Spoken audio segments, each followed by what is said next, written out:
The difference between me and you, he says, is that you always want to make people feel bad about something. You're a big supporter of Eat Your Peas broadcasting, and I don't go for that.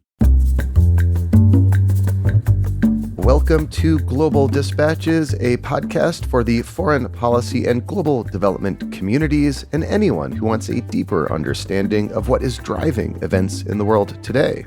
I'm your host, Mark Leon Goldberg. I am a veteran international affairs journalist and the editor of UN Dispatch. Enjoy the show.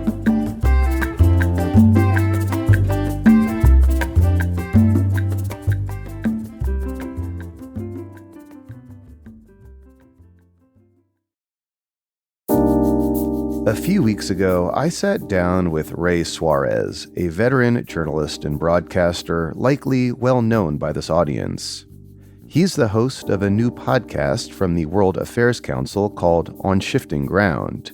He had me on his show to discuss podcasting about international affairs, and our conversation evolved into a behind-the-scenes look at how I approach each episode of Global Dispatches and my approach to journalism more broadly. Needless to say, if you are a regular listener to the show, I think you'll find my conversation with Ray Suarez valuable. And if you're new to the show, it will give you some insights into how Global Dispatches differs from most other internationally focused media outlets. I admit it's somewhat odd for me to be the one answering questions instead of asking questions, but I think this conversation will give you some insights into how and why I run Global Dispatches the way that I do. So I'm happy to share it with you now and encourage you all to subscribe to On Shifting Ground wherever you find your podcasts. Here's the episode.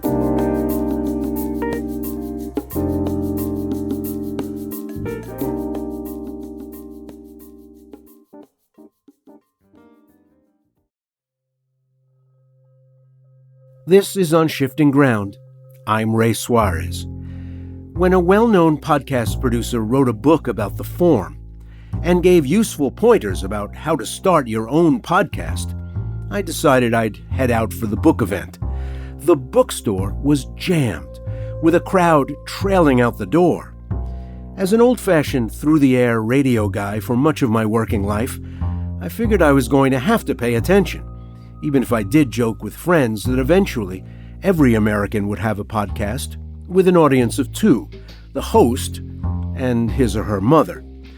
According to the Pew Research Center, 50% of Americans have listened to a podcast in the past year, and radio listenership was still relatively high in 2020, with 80% of Americans ages 12 or older having listened to terrestrial radio in a given week. But given technological advances in computing and communications, it appears likely listeners will drift away from terrestrial radio. As for me, I've spent over 40 years in radio and just recently started podcasting. The reason why? Well, it's similar to the reason why anyone podcasts, I guess. You've got to throw in your line where there's fish, and the barriers to entry are low enough that the evolving craft encourages inventiveness and surprise. What do these seismic changes and potential threats mean for the future of journalism? Here to talk about the future of reporting in the digital age is Mark Goldberg, host of Global Dispatches. Mark is also the editor of the United Nations and Global Affairs blog UN Dispatch, and he's been published in the New York Times, The Guardian, Foreign Policy, and many others. Mark, welcome to On Shifting Ground. Thank you so much, Ray. Glad to be here. Now, you have an extensive career reporting international stories. Did you assign yourself to this beat? More or less, to be honest. I mean, this is the unique nature of podcasting. It just can be as simple as one guy with a mic. And I structure my show around interviewing people around the world. And to be honest, with technology today, and even the technology that existed 10 years ago when I started the podcast, it is and was easy to reach people around the world to get their perspective on what's happening around them. And so it really was just an easy way to set out doing international journalism. You could sit at home wherever you are in the world, contact someone elsewhere in the world and draw out their expertise about international affairs. So you create this thing, send it out into the ether. Do more people have the wherewithal to be able to listen everywhere in the world? Is it a simpler proposition than trying to have a radio show that's on at a particular time and has to be tuned in a particular place? Well, unlike you, Ray, I have not had a radio show, so the comparison might be difficult for me to assess, but I can tell you, based on data I get from Global Dispatches, that my podcast has been listened to in every single country in the world except North Korea. That suggests that there is indeed a degree of ease of access that exists out there if people are willing to try. And now what distinguishes podcasting from radio, however, is also what I think makes it powerful. To listen to a podcast episode is actually kind of a difficult and somewhat onerous thing. You have to first find the episode that you're interested in listening to. Then you have to navigate the still kind of clunky podcast listening apps that exist, like Spotify and Apple Podcasts. Then you have to devote, in my case of my show, a half hour of your day to listening to it. And that all is a huge investment on the part of the listener. And I think because the listener has made that deep investment of his or her time into consuming your content, that makes for a depth of connection that is just far more profound than I would imagine radio is, where you kind of turn it on when you're driving your car and then turn it off when you get home. So you have repeat customers. You do.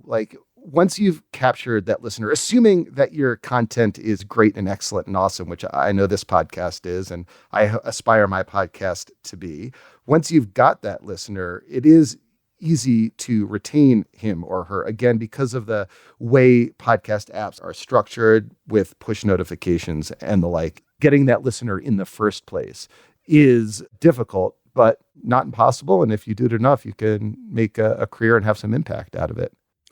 I'm glad you spoke up for familiarity and trust. Have you found that once someone who is generally interested in what's going on in the world perhaps tunes in specifically to hear a program on their particular area of interest, let's say development or food or Africa, that trust and familiarity will give them the willingness to give you a shot when you want to take them places that maybe they're less familiar with? I think that's true. Part of the nature of what I do is cover generally undercovered global stories.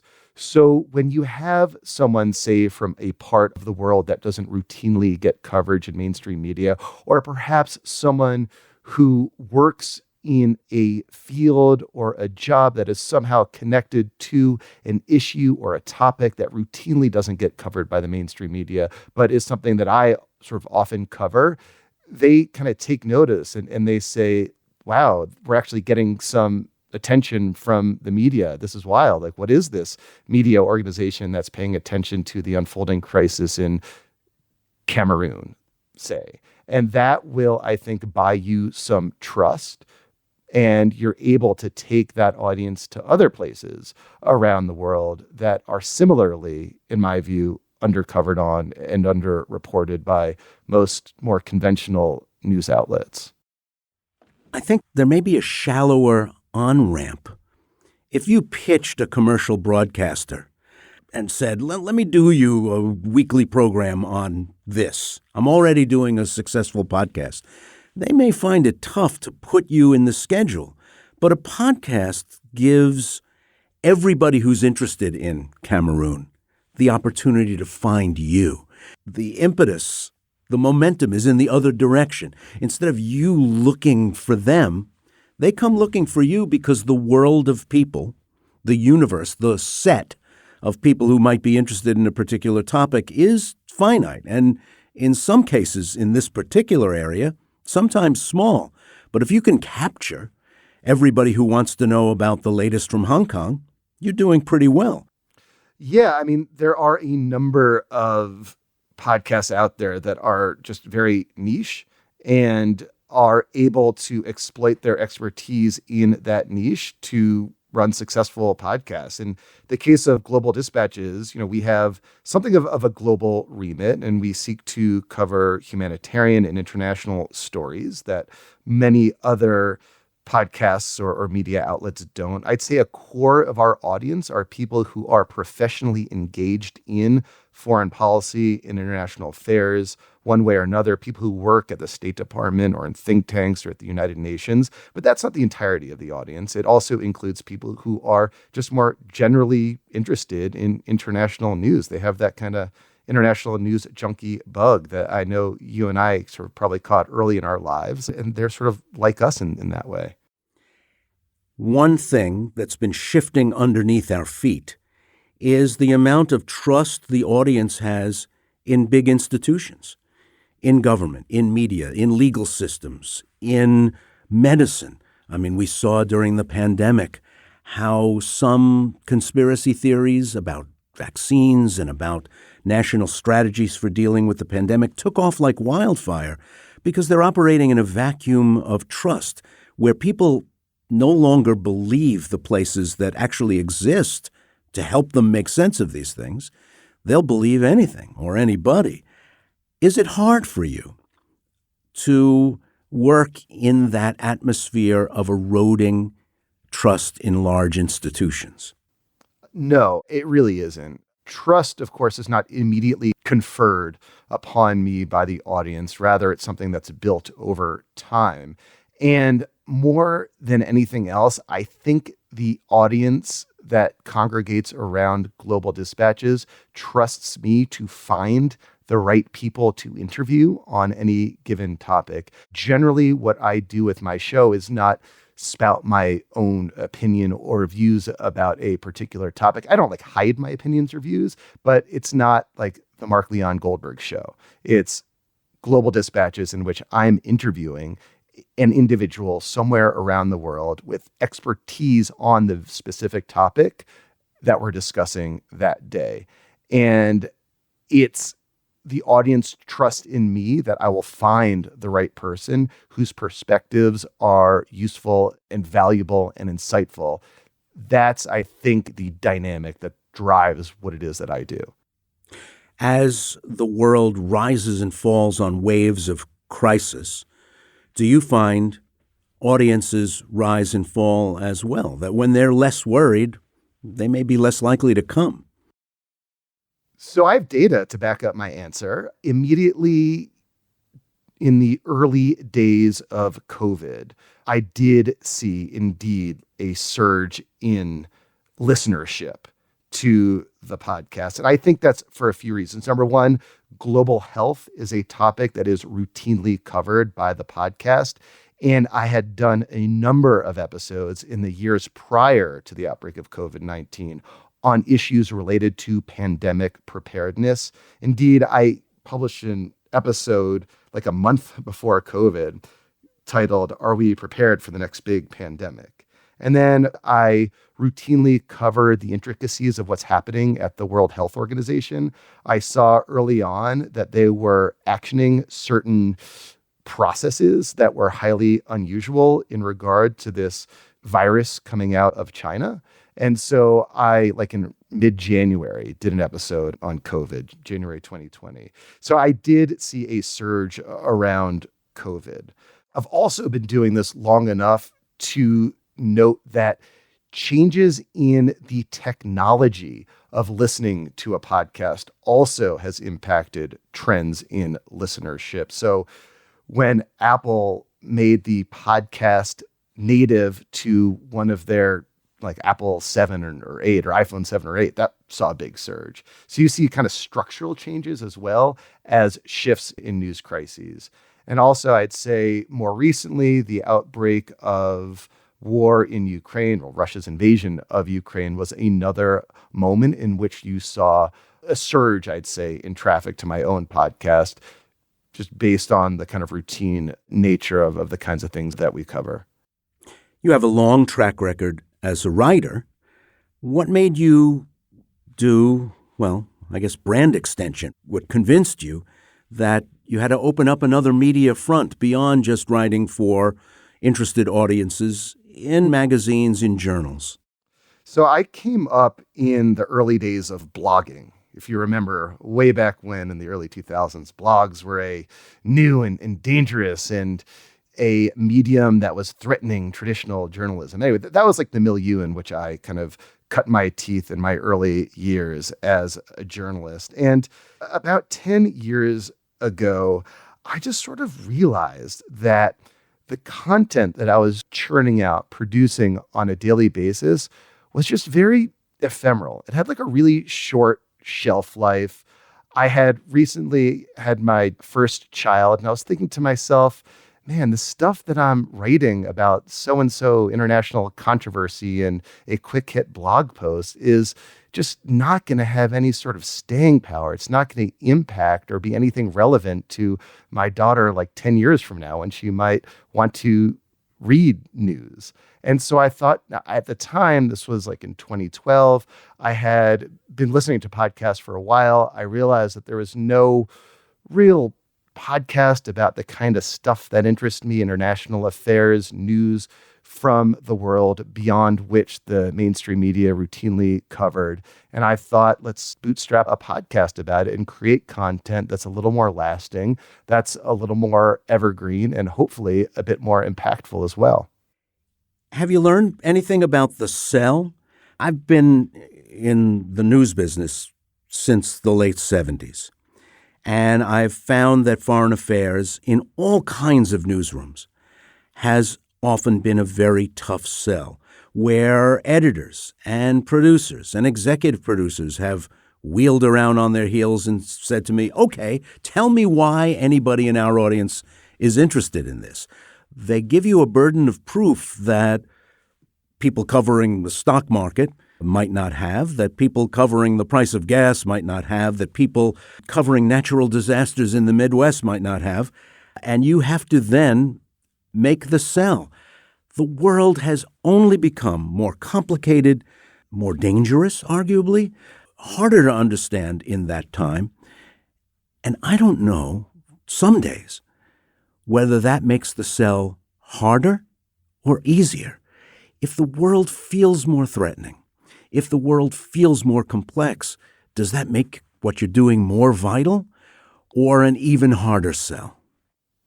So I come at that question from a different perspective than I would say most conventional professional journalists do. And I'll share an anecdote with you. So a few years ago, 3 professors of journalism set out to study deficiencies in what they considered to be the mainstream media's coverage of international crises.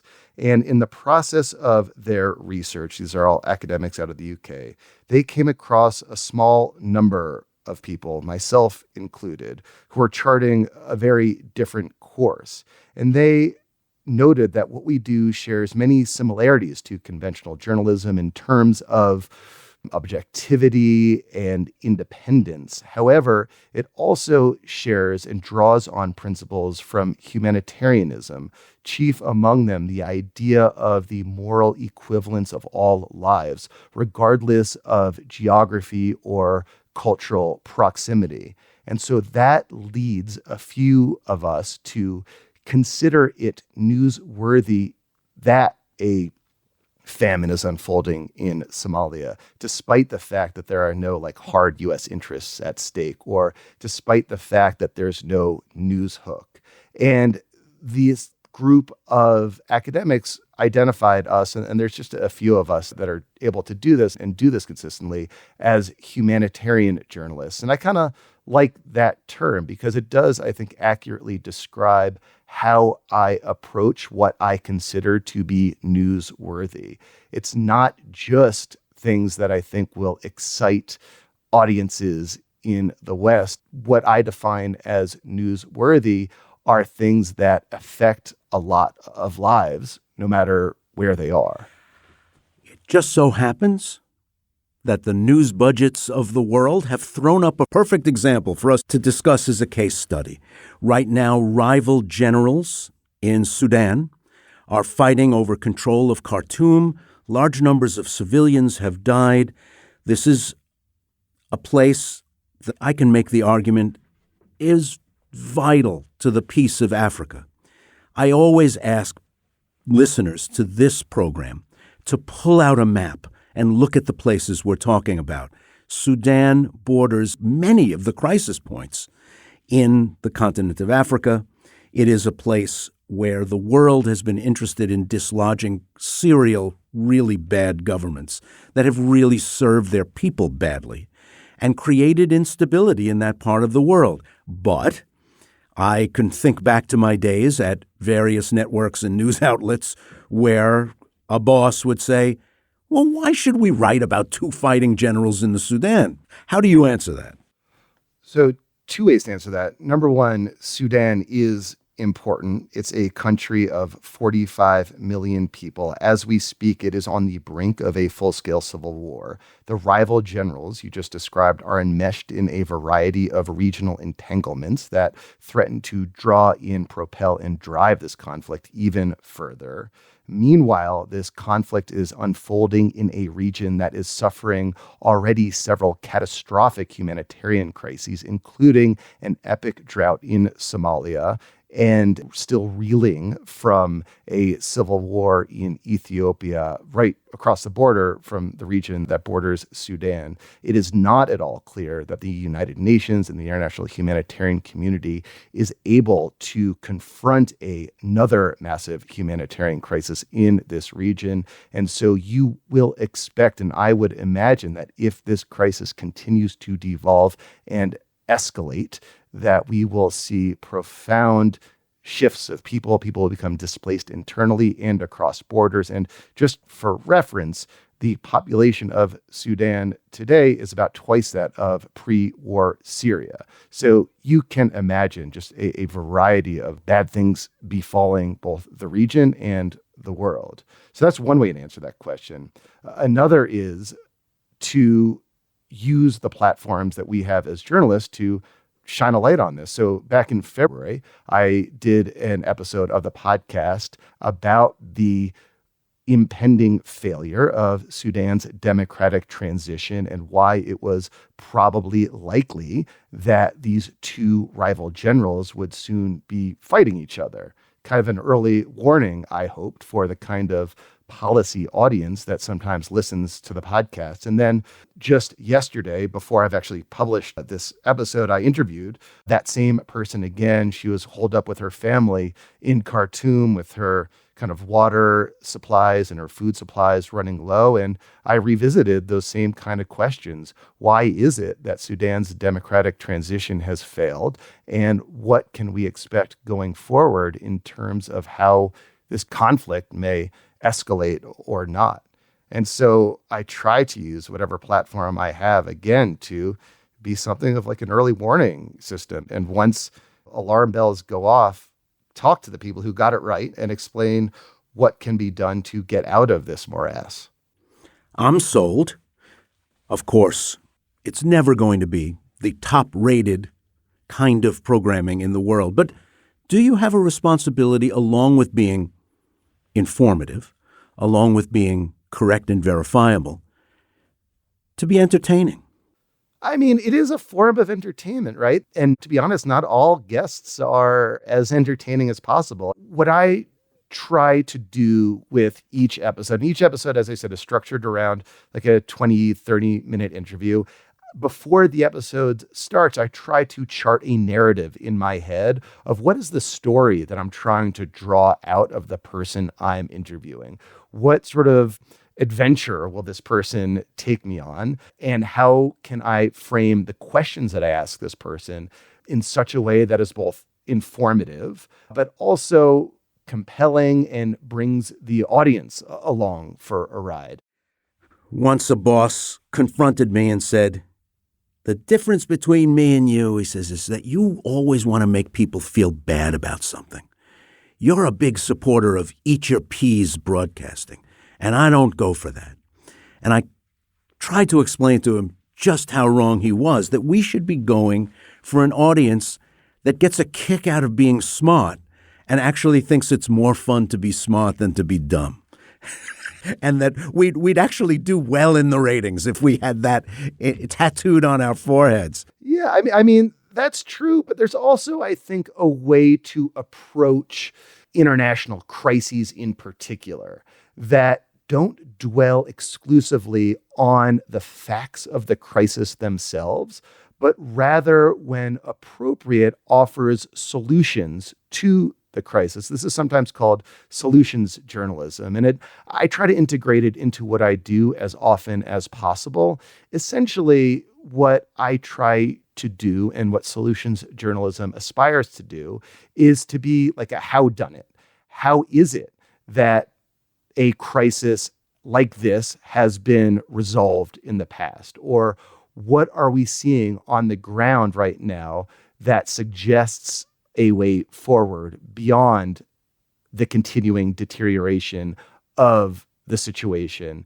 And that leads to secondary follow-up questions about, like, what can the international community, what can listeners do to support a solution to this crisis? It doesn't always neatly come out that way, but it is something that I aspire to do. And I think that leaves audiences empowered, but also it, I think, suggests that what I try to do is not simply just dwell on the problem, but offer insights into what might be a solution. And hopefully that is a way to have broader impact in what it is that I cover. I think that manifesto will have people who are listening to this podcast or radio program thinking, yeah, I'll listen to that. They should. Well, yeah. That's Mark Goldberg. He's the host of Global Dispatches. He's the editor of the UN and Global Affairs blog, UN Dispatch. And he joined me on Shifting Ground. Great to have you. Thanks so much.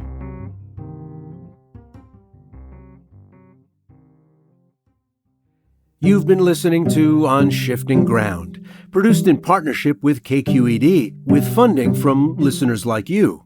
Today's episode was produced by Elise Manukian, Sienna Barnes, and Andrew Stelzer. It was mixed and mastered by Matteo Schimpf.